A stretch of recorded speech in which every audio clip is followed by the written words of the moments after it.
বুঢ়ীৰ সাধু। তেজীমলা সাধুটো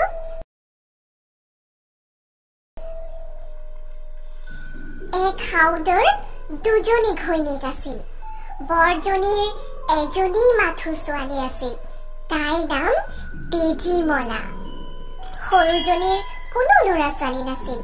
তেজীমলাৰ মাক তেজীমলাৰ কেঁচুৱা কালতে মৰিল। সেই দেখি মাহীমাকে তুলি তালি ডাঙৰ দীঘল কৰিছিল। ঘৰখনত একেজনী ছোৱালী তেজীমলা বাপেকৰ বৰ চেনেহৰ আছিল। কিন্তু মাহীয়েকে হলে পেটে পেটে তেজীমলাক সমুলি দেখিব নোৱাৰিছিল।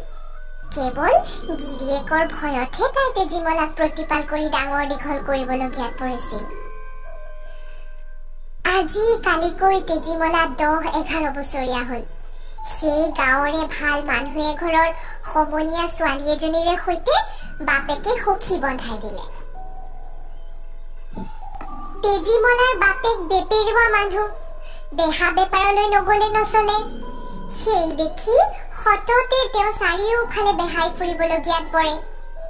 এইবাৰ 6-7 মাহলৈকে তেওঁ বেপাৰৰ নিমিত্তে দূৰলৈ যাবলগীয়াত পৰে।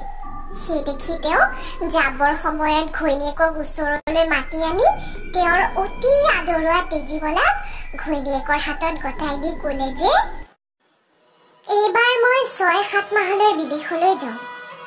তোৰ হাতত মোৰ তেজীমলাক গতালো। তাই আদৰুৱা ছোৱালী, তাইক মৰম বেথা কৰি ভালকৈ ৰাখিবি। সাউদনীয়ে ভাবিলে এইবাৰ মোৰ বেছ সুবিধা হৈছে। এই কেইমাহৰ ভিতৰতে মই মোৰ চকুৰ কুটা দাঁতৰ শালটো গুচাব পাৰিম। তাইক ঠেকেচি মোৰ মনৰ হেঁপাহ পলোৱা। আৰু তাই ভাবিলে অকল ঠেকেচিয়েই নেৰো, সেইদৰে এৰিলে বাপেকে আহি সেই কথা কেনেবাকৈ বুজি পালে এখন হাই উৰুমিৰহে বাহ হব। এই আপদৰ একেবাৰে জইন মাৰিম। এই বিয়া দিওঁতে মোৰ ঘৰৰ আগখিনি বস্তু এই লগত উলিয়াই দিব লাগিব। এই হল মোৰ সতী নিৰ্জি। মোৰ কপালততো কোনো ল'ৰা ছোৱালী নহলেই। সতীনীৰ এইটোকনো পোহপাল কৰি নিৰ্বাচি মোৰ লাভ কি হব? বাপেকে এই লগত যিখিনি ধন বস্তু উলিয়াই দিব সেইখিনি মোৰ আইৰ ঘৰলৈ সৰকালে উপকাৰ হব।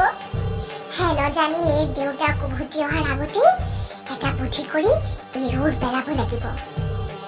ইয়াকে মাহীমাকে ভাবি সাউদে নাও মেলি যোৱাৰ দিনৰে পৰা তেজীমলাৰ দাইৰ চেলু বিচাৰিবলৈ ধৰিলে আৰু যিমান পাৰিলে তেজীমলাক অকলে পাই দুখ দিবলৈ ধৰিলে। ইতিমধ্যেই তেজীমলাৰ সখীয়েকৰ বিয়া আহিল। পৰহিলৈ বিয়া।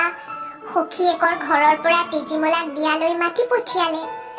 বিয়াৰ 3-4 দিন সখীয়েকৰ ঘৰত থাকি তেজীমলাই ৰং ধেমালি কৰি নোৱাই ধুৱাই সখীয়েকক বিয়া দিব লাগে।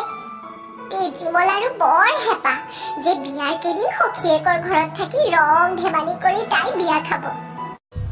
মাহীয়েকে অনেক দিনৰে পৰা আলোচনা কথা সিদ্ধি হবৰ আগন্তুক হৈছে ভাবি তেজীমলাক বিয়ালৈ যাবলৈ অনুমতি দি লোকক দেখুৱাই উৰুক মুৰুক কৰি তেজীমলাই বিয়াত পিন্ধিবলৈ কাপোৰ উলিয়াই ইটো পেৰা মেলিছে সিটো পেৰা মেলিছে। এইযোৰ কাপোৰ আমাৰ আইটি তোলৈ ভাল হবনে? এইখন ৰিহা সেইখন মেখেলাই তোক খুৱাবনে? এইবিলাক কথা কৈ মাহীয়েকে আড়ম্বৰ কৰিবলৈ ধৰিলে। মাহীয়েকৰ ভাল পাটৰ ৰিহা মেখেলা এযোৰ আৰু উত্তম গুণাৰ পাৰি দিয়া খুনীয়া কাপোৰ আছিল। সেইখন তাকে মাহীমাকে উলিয়াই তেজীমলাক বিয়াত পিন্ধিবলৈ দি ক'লে, আইটি এই কাপোৰযোৰ আৰু খুনীয়া কাপোৰখনকে তোক পিন্ধিবলৈ টোপোলা বান্ধি দিওঁ। তই এতিয়া তোৰ গাত থকা কাপোৰযোৰেৰেই সখীয়েৰৰ ঘৰলৈ যা। সখীয়েৰৰ ঘৰৰ ওচৰ পালেই টোপোলাটোত দিয়া ৰিহা মেখেলা আৰু কাপোৰ পিন্ধিবি। ইয়াৰ পৰা সেই কাপোৰ পিন্ধি গলে খোজকাঢ়ি যাওঁতে বাটত ধূলি মাকতি লাগি কলা হব। ইয়াকে কৈ মাহীমাকে পাটৰ ৰিহা মেখেলাযোৰৰ ভিতৰত মনে মনে এটা নিগনি সোমাই দি আৰু পাৰি দিয়া খুনীয়া কাপোৰখনৰ ভিতৰত এটা আঙঠা বান্ধি দি টোপোলা এটা কৰি তেজীমলাৰ হাতত দিলে। সখীয়েকৰ ঘৰ পাওঁ পাওঁ হওঁতেই তেজীমলাৰ মাহীয়েকৰ কথা মতে পাটৰ ৰিহা মেখেলা আৰু পাৰি দিয়া কাপোৰ পিন্ধিবৰ মনেৰে টোপোলা মেলি লতে কাপোৰযোৰৰ ভিতৰৰ পৰা এটা নিগুনি ওলাই লোৰ মাৰিলে আৰু কাপোৰযোৰৰ ভিতৰৰ পৰা এটা আঙঠা সৰুকি পৰিল। তেজীমলাই দেখি বিচুতি হল। যি ৰিহা মেখেলাযোৰ নিগুনিয়ে কুটি ঠকা সৰকা কৰিলে আৰু পাৰি দিয়া কাপোৰখন ঠায়ে ঠায়ে পুৰিলে। ভয়ত তেজীমলাৰ মুখ শুকাই গল। তাই ঠক ঠক কৰি কপি ফেকুৰি কান্দিবলৈ ধৰিলে। লগত যোৱা মানুহেও এই কাণ্ড দেখি আচৰিত হৈ শেষত তেজীমলাক অনেক বুজাই বৰাই নিচুকাই সখীয়েকৰ ঘৰলৈ লৈ গৈ তাৰ এযোৰ ৰিহা মেখেলা আৰু এখন কাপোৰ খুজি তাইক পিন্ধাই বিয়া চাবলৈ দিলে। বিয়াৰ পিছত তেজীমলা নিজৰ ঘৰলৈ উভতি আহিলত মাহীয়েকে তাইক কাপোৰৰ কথা সুধিলত তাই ভয়ত কপি কপি সেই পুৰা আৰু কুটা কাপোৰৰ টোপোলা মাহীয়েকৰ আগত পেলাই দিলে। মাহীয়েকে কুটা আৰু পুৰা কাপোৰ দেখি কৃত্ৰিম খঙত জ্বলি পকি তেজীমলাক নথৈ গালি সপনি পাৰি মাৰি তাও কৰিলে। ইমান মাৰিও মাহীয়েকৰ হেঁপা নপলাল। পিছত তেজীমলাক টানি আনি মাহীয়েকে ঢেঁকীৰ আগত বহুৱাই ধান বঢ়াবলৈ লগাই নিজে ধুম ধুম কৰি ঢেঁকী দিবলৈ লাগিল। মাহীয়েকে ঢেঁকী দি থাকোঁতে এবাৰ হঠাৎ চাপ মাৰি ঢেঁকীটো পেলাই দি তেজীমলাৰ সোঁহাতখন খুন্দি পেলালে। সোঁহাতখন খুন্দিলত তেজীমলাই যন্ত্ৰণাত চিঞৰি কান্দিবলৈ ধৰিলত বাঢ়নি মাৰিডালেৰে মাহীয়েকে তেজীমলাৰ পিঠিত কোবাবলৈ ধৰি তেজীমলাক বাওঁ হাতেৰে খুবলিত ধান বঢ়াই দিবলৈ হুকুম কৰিলে। বাওঁ হাতেৰে তেজীমলাই ধান বঢ়াই থাকোঁতে মাহীয়েকে সোঁহাতৰ দৰে তেজীমলাৰ বাওঁ হাতখনো খুন্দিলে। বাওঁ হাত খুন্দি তাৰ পিছত মাহীয়েকে তেজীমলাৰ ভৰিৰে ধান বঢ়াবলৈ কৈ সোঁ ভৰিখনো খুন্দিলে আৰু তাৰ পিছত সিদৰে বাওঁ ভৰিখনো খুন্দিলে। সিহঁত মাহীয়েকে মূৰেৰে ধান বঢ়াবলৈ কৈ তেজীমলাৰ মূৰটো খুন্দি পেলালে। তেজীমলা মৰিল। এইদৰে গিৰিয়েকৰ আলাসৰ লাৰু চেনেহৰ তেজীমলাক মাৰি সাউদনীয়ে কোনেও নেদেখাকৈ লৰালৰিকৈ নি ঢেঁকী খালৰ পানী পুতাতে গাঁত এটা খান্দি পুতি থলে।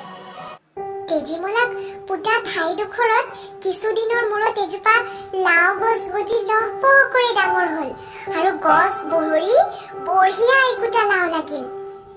ইফালে ওচৰ চুবুৰীয়া মানুহে ভালেমান দিন তেজীমলাক দেখিবলৈ নাপায় মাহীয়েকক তাইৰ বাতৰি সুধিলত মাহীয়েকে উত্তৰ দিলে, তেজীমলা সখীয়েকৰ ঘৰৰ পৰা অহাই নাই। এদিন মাগুনী বুঢ়ী এজনীয়ে সাউদনীৰ ঘৰৰ ঢেঁকীশালৰ চালত লাওবোৰ লাগি থকা দেখি সাউদনীৰ ওচৰলৈ আহি কলে, আই মোক এটি লাও দিয়কচোন। তেজীমলাক মৰাৰ দিনৰে পৰাই মাহীয়েকে ঢেঁকীশালৰ ফালে যোৱা নাছিল দেখি লাওজোপা তাইৰ চকুত পৰাই নাছিল। সেই দেখি তাই মাগুনী বুঢ়ীক উত্তৰ দিলে, মই তোক লাও দিবলৈ ক'ত পাম, নিজে আজি ভালেমান দিন লাও খোৱা নাই। মাগুনীয়ে কলে, কিয় আই এনেকৈ কয়, আপোনাৰ ঢেঁকীশালৰ চালতে দেখোন লাও ভৰি লাগি আছে। বুঢ়ীৰ কথা শুনি সাউদনীয়ে আচৰিত মানি কলে, মই হলে দেখা নাই, তই দেখিছ যদি কেইটা লাগে ছিগিনে গৈ। বুঢ়ীয়ে এই কথা শুনি লাও গছৰ ওচৰলৈ আহি লাও এটা ছিঙিবলৈ হাত পেলোতে লাওজোপাই বিনাই মাত লগালে, হাতনি মেলিবি লাও নিছিঙিবি খুৰী মগুনীয়া তই, পাত কাপোৰৰ লগতে মাহীয়াই খুন্দিলে তেজীমলা হে মই। লাও গছে মতা শুনি বুঢ়ীয়ে ভয় খাই লাও নিছিঙি গুচি আহি সাউদনীক কলে, লাও ছিঙিবলৈ হাত মেলোতে মোক এইদৰে লাওজোপাই মাত লগালে, মোক আৰু লাও নালাগে আই, মই গুচি যাওঁ। এই বুলি মাগুনী বুঢ়ী গুচি গল। তেতিয়া সাউদনীয়ে কথাটোৰ আচল মানে ভালকৈ বুজিব পাৰি কটাৰী এখন লগত লৈ গৈ লাওজোপা কাটি টানি নি পিছফালে পেলাই দি গুচি আহিল। লাওজোপা কাটি য'তে পেলাই দিছিল সেইখিনিতে কিছুমান দিনৰ মূৰত এজোপা জৰা টেঙা হৈ ডাল ভৰি লাগিল। গছজোপা জৰা টেঙা ইমানকৈ লাগিছিল যে তাৰ ভৰত গছজোপা দু খাই পৰিছিল। এদিন কিছুমান গৰখীয়া লৰাই গৰু চৰাওঁতে সেই জৰা গছত জৰা টেঙা দেখি খাবলৈ মন কৰি সাউদনীৰ ওচৰলৈ আহি ক'লে, আই, আমাক গোটাচেৰে জৰা টেঙা খাবলৈ দিবানে?